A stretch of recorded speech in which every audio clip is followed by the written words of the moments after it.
Quality और consistent performance के लिए सिर्फ सिल्वर पंप्स एंड मोटर्स, नाम याद रखना। સૌથી મોટું ઓપરેશન દેશના 6 રાજ્યોમાં 22 સ્થળો પર એનઆઈએ દરોડા પાડ્યા અને મે મહિનામાં માનવ તસ્કરીના રેકેટનો પર્દાફાશ થયો હતો। તેને લઈને અત્યારે સર્ચ ચાલી રહ્યું છે।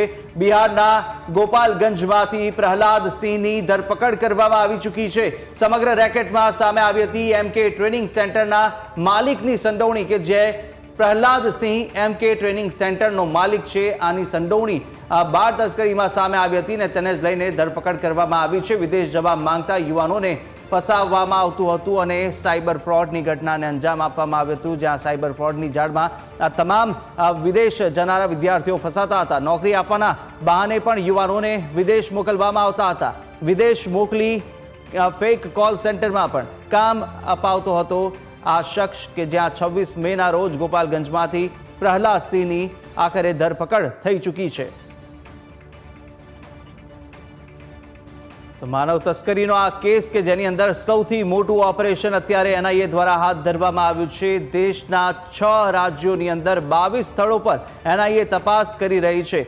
મહત્વનું છે કે મે મહિનાની અંદર જે માનવ તસ્કરીના રેકેટનો પર્દાફાશ થયો હતો તેની તપાસ ચાલી અને તેની તપાસ હવે અન્ય રાજ્યોની અંદર પણ જોવા મળી રહી છે, કારણ કે બિહારના ગોપાલગંજમાંથી પ્રહલાદ સિંહની જે ધરપકડ થઈ છે તેની બાદ અનેક એવા ખુલાસાઓ પણ આ કેસને લઈને થઈ શકે છે।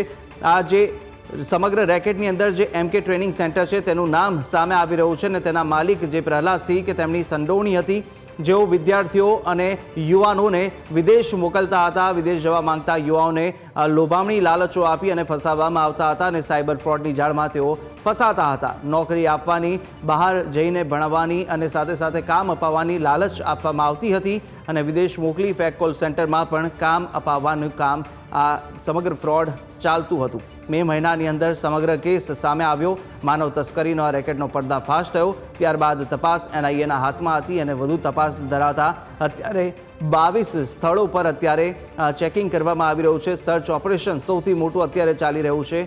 મહત્વનું છે જોઈ કે દેશના 6 રાજ્યોની અંદર આ નેટવર્ક ચાલતું હતું ને 6 રાજ્યોની અંદર પણ અત્યારે 22 જેટલા સ્થળોના જે નામ આવ્યા છે ત્યાં આગળ તપાસ હાથ ધરાઈ।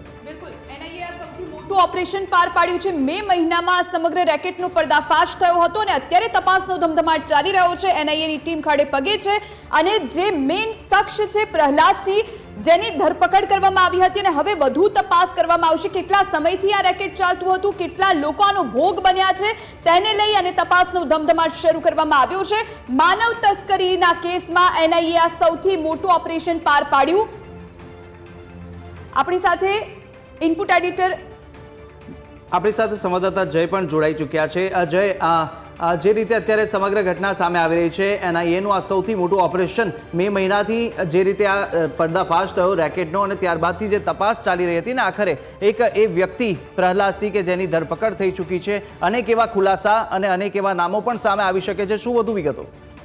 કુશાગ્ર વાત કરવામાં આવે તો માનવ તસ્કરીને લઈને સમગ્ર એનઆઈએનું છે તે દેશવ્યાપી જે મોટું ઓપરેશન હાથ ધરવામાં આવ્યું છે। દેશના 6 રાજ્યોની અંદર 6 રાજ્યોના જે 22 સ્થળો છે, વિવિધ સ્થળો ઉપર એનઆઈએના દરોડા અત્યારે ચાલી રહ્યા છે। મહત્વની વાત એ કહી શકાય કે મે મહિનામાં માનવ તસ્કરીનો જે રેકેટનો પર્દાફાશ થયો હતો, પર્દાફાશની અંદર બિહારના ગોપાલગંજમાંથી પ્રહલાદ સિંહની ધરપકડ કરવામાં આવી હતી। ધરપકડ બાદ સમગ્ર એનઆઈએની ટીમ દ્વારા જે સમગ્ર દેશવ્યાપી જે છે તે દરોડા પાડવામાં આવ્યા હતા। ત્યારબાદ તેની તપાસને લઈને અત્યારે દેશના 6 રાજ્યોના 22 સ્થળો પર એનઆઈએ દ્વારા દરોડા પાડવામાં આવે છે। મહત્વની વાત એ કહી શકાય પ્રહલાદ સિંહ છે તે એમકે ટ્રેનિંગ સેન્ટરનો માલિક પણ હોવાનું છે તે સામે આવતું હતું। બીજી તરફ કહી શકાય કે વિદેશ જવા માંગતા જે યુવાનો હતા તેમને ફસાવતો હતો અને સાયબર ફ્રોડની જાળમાં જે વિદેશ જવા માંગતા યુવાનોને ફસાવવામાં આવતા હતા અને ફસાવવામાં આવી બાદ જે છે તે સમગ્ર રેકેટનો અત્યારે પર્દાફાશ થયો છે। પર્દાફાશની ઘટના બાદ એનઆઈએની ટીમ દ્વારા દેશના 6 રાજ્યોની અંદર જે વિવિધ 22 સ્થળો છે, 22 સ્થળોની ઉપર